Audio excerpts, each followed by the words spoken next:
જે રીતે પહેલગામમાં ખૂબ જ નિંદનીય આતંકવાદી હુમલો થયો, નિર્દોષ લોકોએ જીવ ગુમાવ્યા અને આતંકવાદના ખાત્મા માટે સરકારની જે પ્રાથમિકતા હોવી જોઈએ એ ક્યાંક ને ક્યાંક આમાં ઓછી હોય એવું આપણે બધાએ જોયું। આપણા દેશની બોર્ડરોમાંથી પાકિસ્તાનમાંથી આતંકવાદીઓ આવે, આપણું ઇન્ટેલિજન્સ ફેલ્યોર દેખાય, ત્યાં સામાન્ય પ્રવાસીઓ આવ્યા હોય તો એના સુરક્ષા માટેની વ્યવસ્થાઓ ના હોય અને જે પણ એના જે અસરગ્રસ્તો હતા એ લોકોએ આંખો દેખી જે વાત કરી છે, રજૂઆત કરી છે કે ત્યાં આગળ જે રીતે જાહેરમાં આતંકવાદીઓ દ્વારા ફાયરિંગ કરવામાં આવ્યું, જે રીતે ત્યાં કોઈ સુરક્ષાની વ્યવસ્થાઓ નથી, ઇન્ટેલિજન્સ ફેલ્યોર હતી, એ બધી જ બાબતો ખૂબ ચિંતાદાયક છે। આજે આખા દેશમાંથી પાકિસ્તાન કે અન્ય દેશના જે લોકો ગેરકાયદેસર રહે છે એમને દેશની બહાર કરીશું એવું સરકાર દ્વારા કહેવામાં આવે છે। તો શું કામ આપણે આવો કોઈ મોટો બનાવ બને, લોકોના જીવ જાય એની રાહ જોઈએ છે? સરકારની પ્રાથમિક જવાબદારી છે।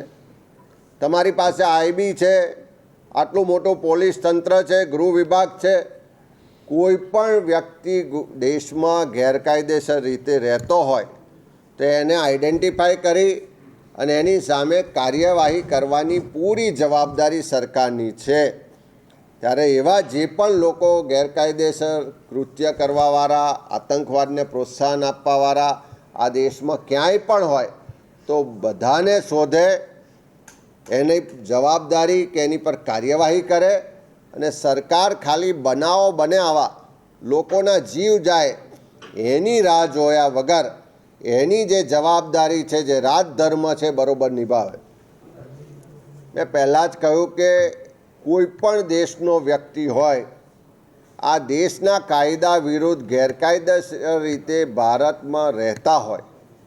અને આ દેશને નુકસાન પહોંચાડતા હોય,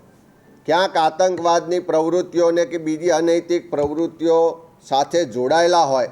તેઓ કોઈ પણ દેશનો વ્યક્તિ હોય એને ઓળખી કાઢવો જોઈએ, એને આ દેશમાં એક સેકન્ડ પણ રહેવા દેવો જોઈએ નહીં। પણ જે સરકારની પ્રાથમિક જવાબદારી છે કે આવી ગેરકાયદેસર કોઈ ઘૂસણખોરી ના થાય, કોઈ ગેરકાયદેસર વ્યક્તિ આ દેશમાં રહીને કોઈ અનૈતિક કે ગેરકાયદેસર પ્રવૃત્તિઓ સાથે જોડાય નહીં,